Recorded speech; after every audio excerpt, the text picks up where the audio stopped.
सिंधु नदी तंत्र। क्या है इंडस रिवर सिस्टम? ये नदी आपकी, इसको सिंधु नदी तंत्र बोलते हैं। ये आपकी इंडस नदी बोकरचू ग्लेशियर से निकलते हुए तिब्बत चाइना से फ्लो करते हुए इंडिया में कहां से एंटर करेगी? आपका दमचोक। दमचोक इस प्लेस नियर लद्दाख, और फिर लद्दाख से फ्लो करते हुए आपकी इंडस रिवर आपकी पाक ऑक्युपाइड कश्मीर में फ्लो करते हुए भारत को चिल्लास नामक स्थान से छोड़ती है, और इंटायरली आपका फिर कहां पे फ्लो करेगी? पाकिस्तान में। ओके, और फिर ड्रेन कहां करेगी आपकी? जाके आपकी अरबियन सी में। तो ध्यान से, आप दोबारा से मैं इसको रिपीट कर रहा हूं।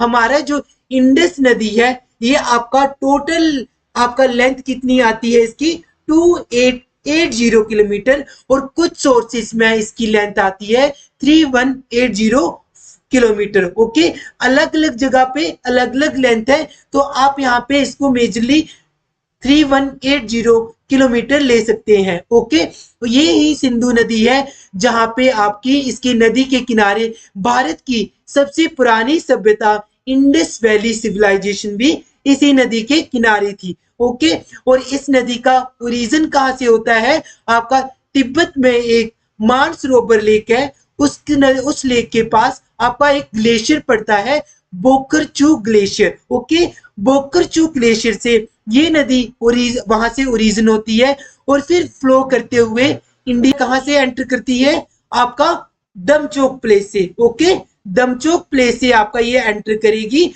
और फिर आपका लद्दाख में आपका फ्लो करते हुए ये आपकी पाक ऑक्युपाइड कश्मीर से जाते हुए चिल्लास नामक स्थान से भारत को एग्जिट कर देती है, और इंटायरली आपकी जो इंडस रिवर है ये पाकिस्तान में फ्लो करती है, और फिर उसके बाद आपका अरबियन सी में ड्रेन कर जाएगी। ओके, आई होप आपको यहां तक समझाया हो। और इंडस रिवर जो है ये हमारी ट्रांस बाउंड्री रिवर है।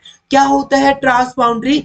ऐसी नदी जो 2 या 3 देशों से होते हुए फ्लो करती है। तो हमारी इंडस रिवर कौन कौन से कंट्री से होके जा रही है? आपकी तिब्बत, जो इंटायरली चाइना ने ऑक्युपाइड करा है, फिर आपकी इंडिया से, देन आपकी पाकिस्तान से फ्लो करती है। ओके, इसलिए ये नदी ट्रांस बाउंड्री रिवर भी कहलाती है।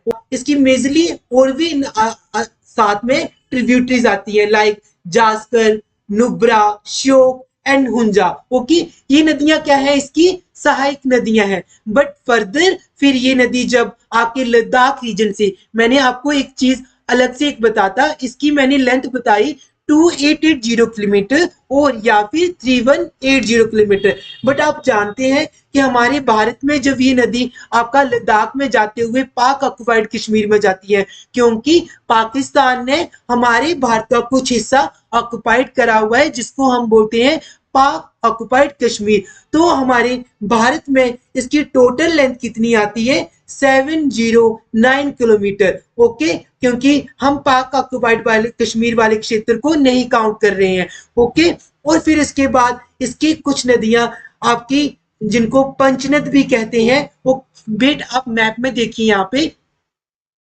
पे देखो, ये इंडस रिवर जा रही है। ओके, इंडस रिवर यहाँ फ्लो करते हुए पाकिस्तान से, और फिर यहाँ से आपकी अरबियन सी में गिर रही है। ओके, ये क्या है आपकी, साथ में कुछ और भी नदियां आपकी जो हम ट्रिब्यूटरी कहते हैं, उनमें से आपकी पंचनद आती है।